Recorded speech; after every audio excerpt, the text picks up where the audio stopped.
बहुत तकलीफ होती है जब आप योग्य हो और लोग आपकी योग्यता ना पहचाने। Hey there, I am Shivai and you are on Movie Explained in Hindi by Shivai। तो दोस्तों कहानी स्टार्ट होती है और हमें दिखाया जाता है वो समय जिस समय पृथ्वी लगभग तबाह हो चुकी होती है और जितने बचे हुए लोग होते हैं वो मूविंग सिटीज में रह रहे होते हैं। मूविंग सिटीज मतलब बहुत ही जाइंट इंजन्स जिसके अंदर लोगों ने अपना शहर बसाया हुआ होता है। और यहाँ पर हमें एक लंदन सिटी दिखाई जाती है जहाँ के हेड को एक छोटी सिटी दिखाई देती है और वो अपने स्टाफ को ऑर्डर देता है कि जल्दी से उस सिटी को पकड़ लो और उसका खाना और फ्यूल छीन लो। छोटी सिटी में हम एक मास्क वाली लड़की को भी देख पाते हैं जिसके पास एक नाइफ होता है जो उसने अपनी प्रोटेक्शन के लिए रखा था और वो लंदन सिटी से बच करके भागने की कोशिश कर रही होती है। पर उनकी सिटी बहुत छोटी होती है तो उनका जो इंजन होता है वो भी बहुत छोटा होता है, इसलिए वो ज़्यादा दूर तक नहीं भाग पाते हैं और पीछे से आ रही लंदन सिटी उन्हें पकड़ लेती है। जिसके बाद उनकी पूरी सिटी को क्रश कर दिया जाता है और एक भट्टी में डाल दिया जाता है। एक्चुअली दोस्तों ये भट्टी लंदन सिटी का पावर सोर्स होती है, मतलब इसी से इन्हें पावर मिलता है और तभी इनकी सिटी इधर से उधर मूव हो पाती है। दूसरी तरफ उस छोटी सिटी के सभी लोगों को पकड़ लिया जाता है और ये लोग उन्हें मारना नहीं चाहते हैं, बस उन्हें काम देना चाहते हैं। पर वो लोग इन पर जरा भी बिलीव नहीं कर रहे होते हैं। तो खुद उस सिटी का हेड थीडियस आकर के उन्हें ये विश्वास दिलाता है कि हम तुम्हें कुछ भी नहीं करेंगे, जैसे हम बाकी के लोगों को रखते हैं वैसे ही आपको भी यहाँ पर रखा जाएगा। इसके बाद कैमरा स्विच होता है इस मूवी के मेन कैरेक्टर की तरफ जिसका नाम टॉम होता है। एक्चुअली दोस्तों टॉम को हिस्टोरिक चीज़ों में बहुत ज़्यादा इंटरेस्ट होता है और उसने कई सारी ऐसी पुरानी चीज़ों का कलेक्शन भी अपने पास कर रखा होता है। थीडियस की बेटी टॉम से मिलने के लिए आती है बिकॉज उसे ये जानने में बहुत क्यूरियोसिटी होती है कि हमारी पृथ्वी कैसे खत्म हुई। वो जब टॉम से बात पूछती है तो टॉम उससे बताता है कि हमारी पृथ्वी मेड्यूसा की वजह से खत्म हुई। मेड्यूसा एक तरह का वेपन था और वो इतना ज़्यादा खतरनाक वेपन था कि पूरी पृथ्वी बस 60 मिनट में ही खत्म हो गई। उसके बाद से सभी लोगों ने ऐसे बड़े बड़े इंजन्स में रहना डिसाइड किया, पर आज भी कुछ लोग ऐसे हैं जो उन पुराने तरीकों से ज़मीन पर रह रहे हैं। दूसरी तरफ हम देखते हैं उस लड़की को जिसे हमने वीडियो के स्टार्टिंग में देखा था। थीडियस जब उन सभी लोगों के पास होता है तो वो लड़की अपने उसी नाइफ को निकालती है और थीडियस को मारने के लिए आगे बढ़ती है। टॉम भी उससे देख लेता है और थीडियस को बचाने के लिए आगे बढ़ता है, पर इतने में ही वो थीडियस को चाकू मार देती है और उससे कहती है कि ये मेरी माँ का बदला था, हेस्टेस सॉ, मतलब वो उसे इस नाम से बुलाती है। इसके बाद वो उस पर दोबारा अटैक करने वाली होती है, पर इस बार टॉम उसे रोक लेता है और वो लड़की वहां से भाग जाती है। जिसके बाद टॉम उसका पीछा करने लगता है और पीछे से थीडियस भी उन दोनों का पीछा करने लगता है। कुछ दूर जाने के बाद वो लड़की इस इंजन के एकदम लास्ट पॉइंट पर पहुंचती है जहां से इस इंजन का पूरा वेस्ट मटेरियल बाहर किया जाता था। वो फिसल करके गिरने ही वाली होती है, इतने में ही टॉम उससे पकड़ लेता है। वो लड़की उससे बताती है कि तुम थीडियस को जैसा समझते हो वो वैसा नहीं है, वो बहुत ही खराब इंसान है और उसने कत्ल भी कर रखा है। इतना बता करके वो अपना हाथ छुड़ा लेती है और उसी होल से बाहर हो जाती है। इसके बाद थीडियस भी वहां पर आ जाता है और टॉम से पूछता है कि क्या हुआ, जिस पर टॉम उससे बताता है कि पता नहीं वो लड़की कैसी थी, वो आपको खूनी कातिल वगैरह बोल रही थी। ये सुनकर के थीडियस थोड़ा घबरा जाता है और उसे भी उसी गड्ढे में फेंक देता है। इतने में थीडियस की बेटी समेत कुछ लोग वहां पर आ जाते हैं तो थीडियस उन्हें बताता है कि बेचारे टॉम और वो लड़की आपस में लड़ रहे थे, जिसके बाद दोनों ही इस कुएं में गिर गए। मैं उन दोनों को नहीं बचा पाया, मुझे इस बात का बहुत ज्यादा दुख है। ये बता करके वो वहां से चला जाता है और तभी उसकी बेटी की नजर एक लड़के पर पड़ती है जो एक्चुअल में टॉम का दोस्त हुआ करता था, पर वो बहुत ज्यादा घबराया हुआ होता है। उसे ऐसी कंडीशन में देख करके वो समझ जाती है कि इसने कुछ ना कुछ तो ऐसा जरूर देखा है जिसकी वजह से उसकी ऐसी हालत हो गई है। यहाँ पर दूसरी तरफ थीडियस अपने एक जहाज को बाहर भेजता है ये चेक करने के लिए वो लोग मरे कि नहीं। वो जहाज अच्छे से चेक करता है पर उन्हें वहां पर कोई भी नहीं मिलता है, तो वो समझ जाते हैं कि जरूर उनकी डेथ हो गई है। पर यहाँ पर हम देख पाते हैं कि वो लोग पहाड़ी चोटियों में छुपे होते हैं, इसी वजह से जहाज उन्हें नहीं देख पाता है। पर थेस्टर टॉम पर बहुत गुस्सा करती है और उससे बोलती है कि आज तुम बीच में ना आए होते तो आज मैं उसकी जान ले ही लेती। इसके बाद वो वहां से जाने लगती है पर टॉम उससे रोकता रोकता है और उससे रिक्वेस्ट करता है कि प्लीज़ मुझे भी साथ ले लो, बिकॉज मैंने पूरी लाइफ लंदन सिटी में गुजारी है और मैं वहाँ पर वापस जा करके थ्री इडियट्स का सच सभी को बताना चाहता हूँ। उसकी ये बातें सुन करके थेस्टर उसे अपने साथ लेने के लिए मान जाती है और यहाँ पर कैमरा स्विच होता है थ्री इडियट्स की तरफ, जो एक सीक्रेट प्रोजेक्ट पर काम कर रहा होता है। एंड दोस्तों ये इतना ज़्यादा सीक्रेट होता है कि उसके सीनियर ऑफिसर्स को भी इस बारे में कुछ भी पता नहीं होता है। वो इस मिशन के लिए बहुत ज़्यादा पैशनेट होता है और वो इस मिशन में कोई भी प्रॉब्लम नहीं चाहता था, लेकिन उसे अभी भी डर लग रहा था कि कहीं ऐसा ना हो हस्टर फिर से आए और इस मिशन में कोई रुकावट क्रिएट करे। इस पर उसे एक साइंटिस्ट बताती है कि तुम्हें समुद्र के पास वाली जेल में जाना चाहिए, बिकॉज वहाँ पे एक मॉन्स्टर है जो वो बहुत खतरनाक है, हमेशा वो हस्टर का ही नाम लेता रहता है, वो किसी भी तरह से हस्टर सॉ को मारना चाहता है। ये सुनकर के थ्री इडियट्स बिल्कुल भी देर ना करते हुए सीधा उसी जेल में पहुंच जाता है जहाँ पर उसे वो मॉन्स्टर भी दिखाई देता है।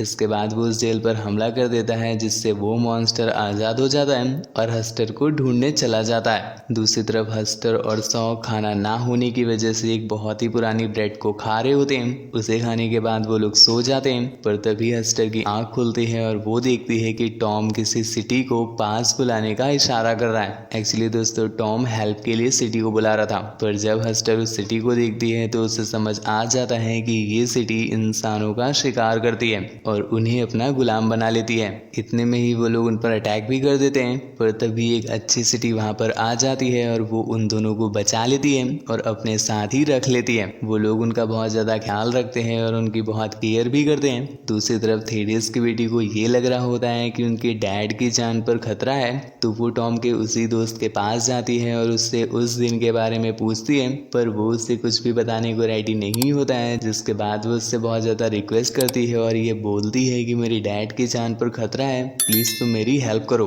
ये बात उसके फ्रेंड को बिल्कुल भी पसंद नहीं आती, बिकॉज खतरा तो उन लोगों पर था, उनके डैड तो मौज में थे। तो वो थ्री इडियट्स की बेटी से कहता है कि एक्चुअल में खतरा तो हम लोगों पर है, तुम्हारे डैड एक बहुत ही खतरनाक वेपन बना रहे हैं और उसकी हेल्प से वो लोग उन सभी लोगों को मार देंगे जो लोग हमारी तरह इंजन पे नहीं रहते हैं बल्कि जमीन में रहते हैं। उन्हें मार करके वो उनका सारा खाना, उनका सारा फ्यूल हड़पने की फिराक में है। पर इससे पृथ्वी पर कितना नुकसान होगा, कितने मासूम लोग मारे जाएंगे जिनकी एक्चुअल में कोई गलती भी नहीं है। तुम्हारे पिता को ये बिल्कुल भी नजर नहीं आ रहा है। अपने डैड की ये सच्चाई सुनकर के थ्री इडियट्स की बेटी बहुत मायूस हो जाती है और वहां से चली जाती है। दूसरी तरफ हम देखते हैं हस्टर और टॉम को, जिन्हें ये समझ आ जाता है कि जिनके साथ वो जा रहे हैं वो अच्छे लोग नहीं हैं, बल्कि उन्होंने उनको किडनैप कर लिया है। जिसके बाद टॉम वहां से निकलने का एक रास्ता ढूंढता है, पर हस्टर बहुत बुरी तरह से जख्मी हो गई होती है तो वो वहां से नहीं निकल सकती थी। जिसके बाद टॉम भी वहां से नहीं जाता है, बिकॉज वो उसे अकेला नहीं छोड़ना चाहता था। वो लोग उन्हें एक ऐसी जगह पर लेकर जाते हैं जहाँ पर जिंदा इंसानों की बोली लगती है,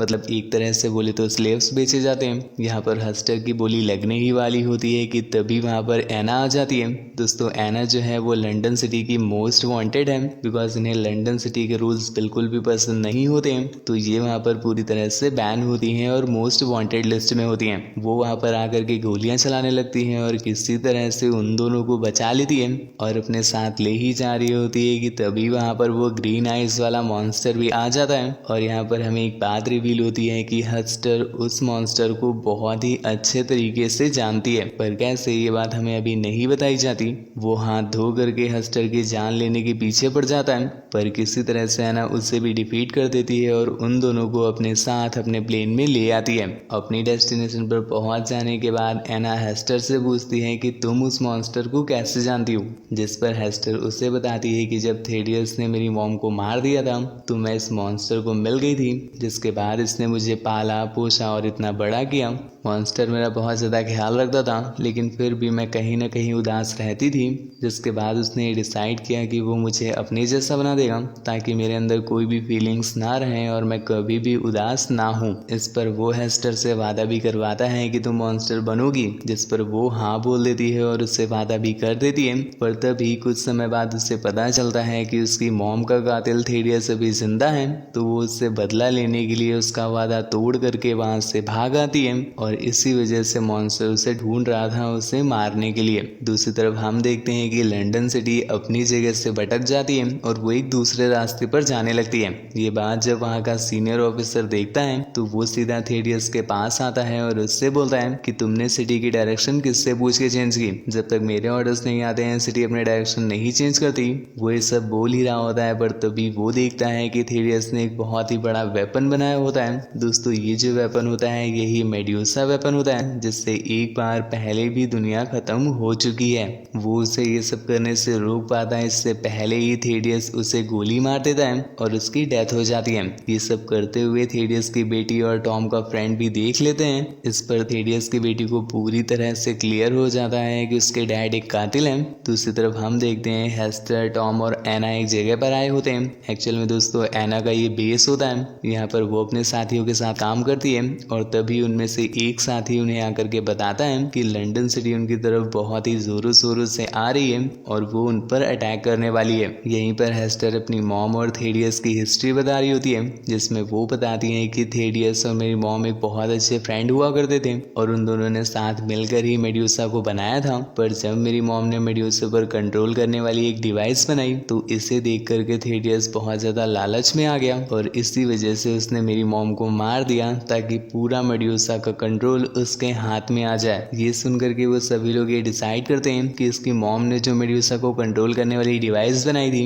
उसी की हेल्प से हम मेड्यूसा को डिस्ट्रॉय कर देंगे। पर दोस्तों प्रॉब्लम ये हो जाती है कि वो डिवाइस कहाँ है किसी को भी नहीं पता।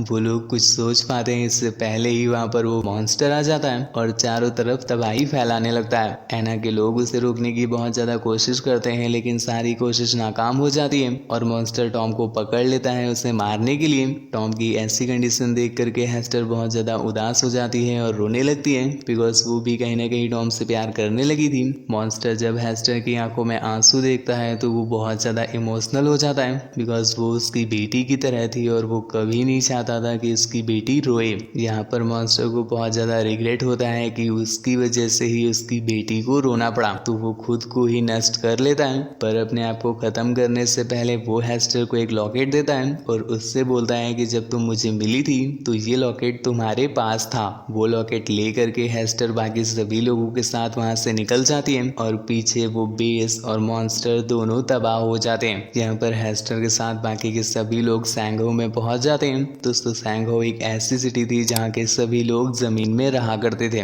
दूसरी तरफ हमें थेडियस दिखाया जाता है जो अपनी सिटी में ये अनाउंस करता है कि हम जल्दी ही सैंगहो की दीवार गिराने वाले हैं, क्योंकि सैंगहो की दीवार बहुत ज्यादा मजबूत थी एंड आज से पहले कोई भी उसे नहीं गिरा पाया था। उसकी ये बातें सुनकर के सिटी के सभी लोग बहुत ज्यादा खुश हो जाते हैं, बिकॉज सैंगहो सिटी में बहुत सारी फूड सप्लाई थी, बहुत सारा फ्यूल था और बहुत सारे रिसोर्सेज थे। दूसरी तरफ एना को पता होता है कि वो लोग सैंगहो की दीवार गिराने के लिए आ रहे हैं, तो वो सैंगहो के गवर्नर से इजाजत मांगती है कि हमें उनके आने से पहले ही उन पर अटैक कर देना चाहिए, वरना अगर वो हमारी दीवार के पास आ गए तो उसे गिरा देंगे। जिस पर गवर्नर भी उन्हें इजाजत दे देता है और पूरे सैंगहो की फोर्स उनकी हेल्प करने में लग जाती है। यहाँ पर हेस्टर एक कोने में बैठ करके उसी लॉकेट को देख रही होती है, तभी अचानक से वो लॉकेट को खोल देती है। उसके अंदर से एक क्रैश ड्राइव निकलती है और इसकी हेल्प से वो लोग मेड्यूसा को क्रैश कर सकते हैं। ये बात वो टॉम को भी बताती है, पर इतने में ही दूसरी तरफ से थेडियस उन पर मेड्यूसा से अटैक कर देता है, जिसके बाद उनकी जो स्ट्रॉन्ग दीवार थी वो 2 मिनट में ही चकनाचूर हो जाती है। टॉम एना के पास जाता है और वो क्रैश ड्राइव वाली बात उसे बता देता है, जिसके बाद वो सभी लोग ये डिसाइड करते हैं कि इस क्रैश ड्राइव की हेल्प से वो लोग मेड्यूसा को डिस्ट्रॉय कर देंगे। इस काम के लिए निकलते तो काफी सारे लोग हैं, पर रास्ते में उनके बहुत सारे सोल्जर्स, उनके बहुत सारे प्लेन्स मार दिए जाते हैं। किसी तरह से टॉम, एना और हेस्टर वहां पर पहुंच जाते हैं। एना थेडियस से फाइट करने लगती है, जिस वजह से उसका माइंड मेड्यूसा से हट जाता है और हेस्टर मौका पा करके मेड्यूसा वाले रूम में पहुंच जाती है। यहाँ पर मेड्यूसा दोबारा अटैक करने के लिए खुद को चार्ज कर रहा होता है, पर तभी यहाँ पर थेस्टर आकर के अपनी मॉम की दी हुई उस क्रैश ड्राइव को उसमें लगा देती है, जिस वजह से मेड्यूसा शटडाउन पर चला जाता है। दूसरी तरफ थेडियस से फाइट करते करते एना बहुत ज्यादा घायल हो जाती है और वो हेस्टर से बोलती है कि तुम मेरी फिक्र मत करो, तुम लोग यहाँ से निकलो। इसके बाद एना की भी डेथ हो जाती है और थेडियस अपनी बेटी के पास जाता है और उससे बोलता है कि चलो हम लोग जल्दी से यहाँ से निकल चलें, पर उसकी बेटी उसके साथ जाने से इनकार कर देती है, क्योंकि उसे अब तक थेडियस की सारी सच्चाई पता चल चुकी होती है।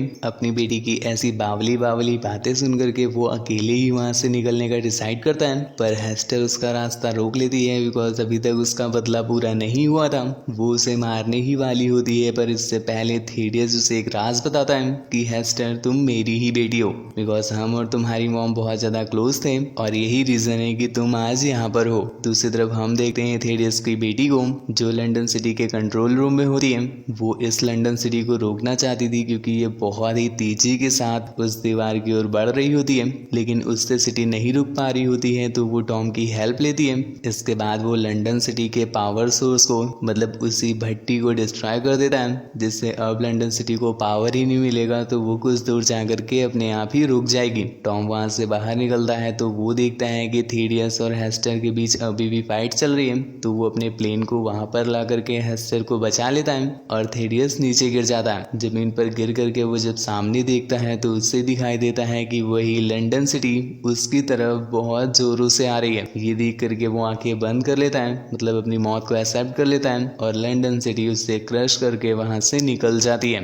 मतलब तुम जिसके लिए इतना सब कुछ कर रहे थे उसी ने तुम्हारी ले ली। कुछ दूर जाने के बाद लंदन सिटी रुक जाती है और उसके अंदर जितने भी सिटीजन होते हैं वो बाहर आते हैं। बाहर निकल करके वो सैंगल सिटी के गवर्नर से उनकी सिटी में शेल्टर मांगते हैं, जिस पर वो उनका वेलकम करते हैं और सभी लोग उनकी सिटी में चले जाते हैं। दूसरी तरफ हम देखते हैं कि टॉम और हेस्टर बहुत ज़्यादा खुश होते हैं और एक दूसरे को गले लगाते हैं। इसके बाद अपने प्लेन में सैर करने के लिए निकल जाते हैं और मूवी यहीं पर एंड हो जाती है। दोस्तों वीडियो के डिस्क्रिप्शन में आपको मेरे सेकंड चैनल का लिंक मिलेगा। मैं आपसे रिक्वेस्ट करूंगा कि प्लीज़ आप उसे भी सब्सक्राइब ज़रूर कर लें और हमारे इस चैनल को तो सब्सक्राइब कर ही लीजिए और बेल आइकन प्रेस करना मत भूलना। Thank you, bye bye. आपका शिवाय साइनिंग ऑफ।